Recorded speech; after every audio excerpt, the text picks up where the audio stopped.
শিৱপুৰাণ আৰু স্নগ্ধপুৰাণ আদি গ্ৰন্থত শাওণ মাহৰ সৈতে জড়িত কিছু মহত্বপূৰ্ণ নিয়মৰ কথা কোৱা হৈছে। শাওণ মাহত ভোজন সম্বন্ধীয় নিয়মৰ কথাও শিৱপুৰাণ আৰু স্নগ্ধপুৰাণত বৰ্ণনা কৰা হৈছে। শাওণ মাহত কি খোৱা উচিত আৰু কি খোৱা অনুচিত সেই কথাও প্ৰতিজন শিৱ ভক্তই জনাটো অতিকৈ জৰুৰী। আমাৰ প্ৰাচীন ঋষিমুনিসকলে শাওণ মাহৰ ব্ৰতৰ পালন কৰিবলৈ কি পৰামৰ্শ আগবঢ়াই থৈছে সেই নিয়ম বা পৰামৰ্শসমূহ আমাৰ স্বাস্থ্যৰ বাবে অতি গুৰুত্বপূৰ্ণ। সেইবাবে আজিৰ এই ভিডিঅ'টোত আপুনি জানিব পাৰিব যে শাওণ মাহৰ ব্ৰতৰ সময়ত বা ব্ৰতত নাথাকিলেও কি ব্ৰত কৰাটো বা সেই ব্ৰতত খোৱাটো উচিত আৰু কি বস্তু ভুলতো আমি কেতিয়াও খাব নালাগে সেই বিষয়ে আমি জানিব পাৰিম। এই শাওণ মাহত মহাদেৱ বাবাৰ আটাইতকৈ প্ৰিয় মাহ বুলি আমি সকলোৱে জানো, নহয়নে? শিৱপুৰাণ শাওণ মাহত বা শিৱ পূজাৰ বাবে এই শ্ৰেষ্ঠ বুলি কোৱা হৈছে এই শাওণ মাহটো। এই শাওণ মাহত মহাদেৱক পূজা কৰিলে সমস্ত মনোকামনা পূৰ্ণ হয় বুলিও বিশ্বাস কৰি অহা হৈছে আৰু উত্তম ফলৰ প্ৰাপ্তি হয় বুলিও কোৱা হয়। মান্যতা অনুসৰি এই শাওণ মাহত মহাদেৱক উপাসনা কৰিবলৈ সকলো পক্ষী, মনুষ্য, দৈত্য, দানৱ তথা দেৱী দেৱতা সকলো তৎপৰ হৈ পৰে। ভগৱান শিৱক আদৰিবলৈ ধৰিত্ৰী দেৱীও সুসজ্জিত হৈ পৰে। ভগৱান শিৱ দেৱাদিদেৱ বুলিও কোৱা হয়। এই সৃষ্টিৰ কোণে কোণে মহাদেৱ বিৰাজমান বুলিও মানি অহা হৈছে। শাওণ মাহত মহাদেৱক নানা প্ৰকাৰে পূজা কৰিব পাৰি, কিন্তু মহাদেৱৰ প্ৰিয় এই শাওণ মাহত এনে কিছু কাম কৰিব নালাগে যি কাম কৰিলে মহাদেৱে সোনকালে ৰুষ্ট হৈ পৰে।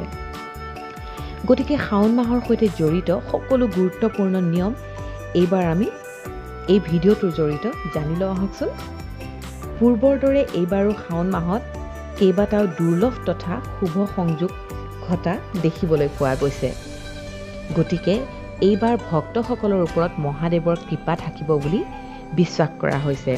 আচলতে শাওণৰ ব্ৰত ৰখাৰ সময়ত কি নিয়ম কৰাটো জৰুৰী আৰু কি খাদ্য খোৱাটো নিষিদ্ধ বুলি কোৱা হৈছে সেই বিষয়ে জানি লোৱা আহক। প্ৰিয় দৰ্শক, শাওণ মাহৰ ব্ৰত সেইসকলেহে পালন কৰিব লাগে যিসকলে এই ব্ৰত কঠোৰভাৱে পালন কৰিব পাৰে, অন্যথা সেই ব্ৰত ভংগ হ'ব পাৰে। যদি আপুনি সঠিক নিয়মৰ মাজেৰে কঠোৰভাৱে এই ব্ৰত পালন কৰিব নোৱাৰে তেন্তে ব্ৰত নৰখাকৈ মহাদেৱক বা ভগৱান শিৱক পূজা কৰিব পাৰে।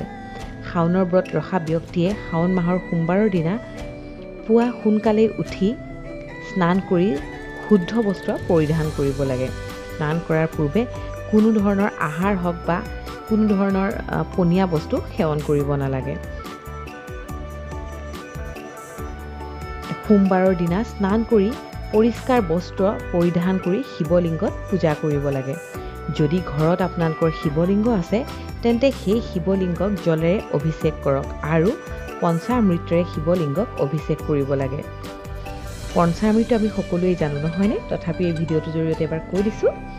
গাখীৰ, দৈ, চেনি, ঘিউ, গংগাজল, মৌ আদিৰে শিৱলিংগত অভিষেক কৰিব লাগে। এনেদৰে অভিষেক কৰিলে মহাদেৱ অত্যন্ত প্ৰসন্ন হয় বুলিও কোৱা হৈছে। ঘৰত এইখিনি কৰাৰ পিছত যিকোনো এটা শিৱ মন্দিৰলৈ গৈ শিৱলিংগ দৰ্শন কৰিব লাগে। শাওণৰ এই সোমবাৰৰ বিশেষ দিনটোত শিৱলিংগত বেলপাত অৱশ্যেই দিব লাগে। বেলপাত মহাদেৱৰ আটাইতকৈ প্ৰিয়।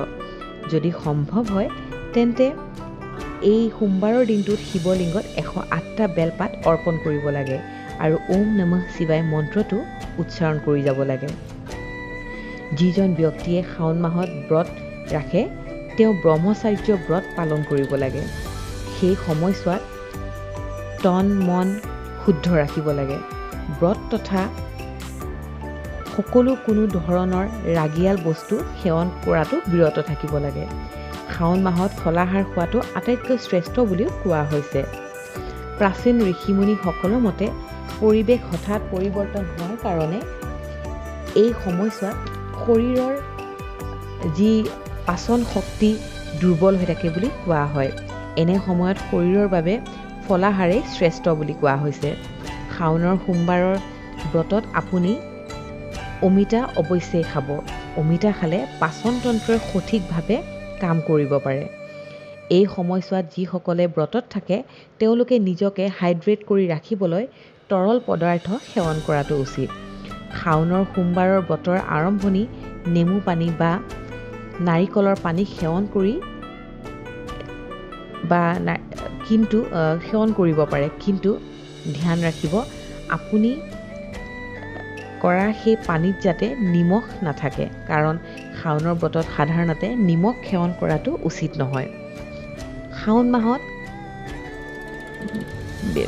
বিলাহী আৰু জাতিলাও খাব লাগে। এই শাক পাচলিবোৰ সহজতে হজম হয়।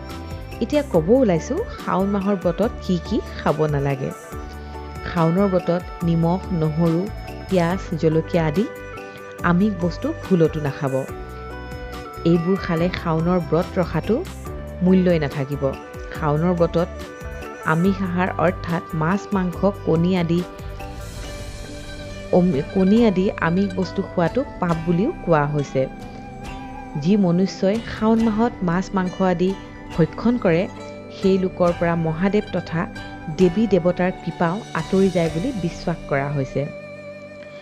শাওন মাহত ভুলতো বেঙেনা খাব নালাগে। শাস্ত্ৰত কোৱা হৈছে যে এই বেঙেনাক অশুদ্ধ বুলিও কোৱা হৈছে এই শাওন মাহটোত।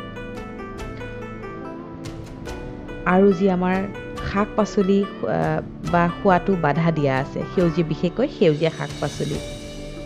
দৰাচলতে শাওন মাহত সেউজীয়া শাক পাচলিত পিত্ত বৃদ্ধি কৰাৰ মাত্ৰা অতিকৈ বাঢ়ি যায়, যিটো আমাৰ পাচনতন্ত্ৰত সমস্যাৰ সৃষ্টি কৰিব পাৰে।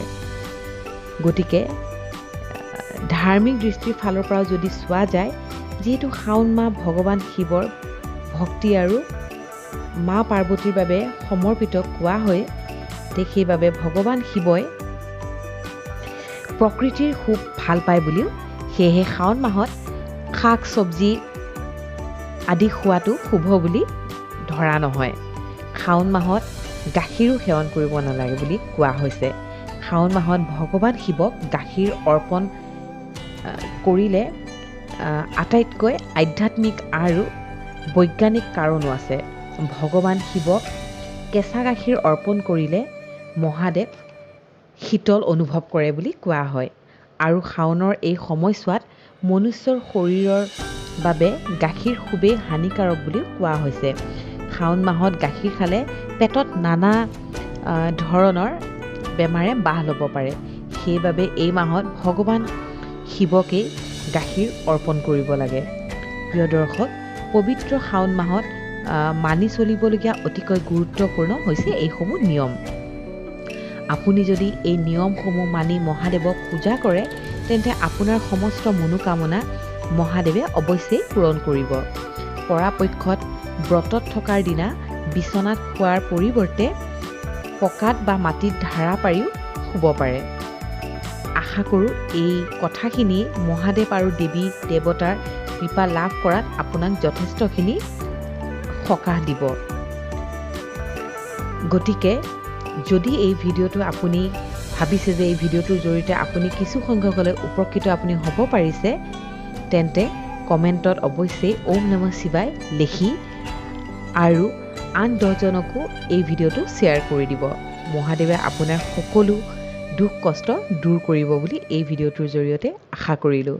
গতিকে পুনৰবাৰ এনেধৰণৰ ভিডিঅ' আপোনালোকৰ মাজলৈ লৈ আহিবলৈ চেষ্টা কৰিম। গতিকে আজিলৈ আহিছোঁ। ওম নমঃ শিৱায়।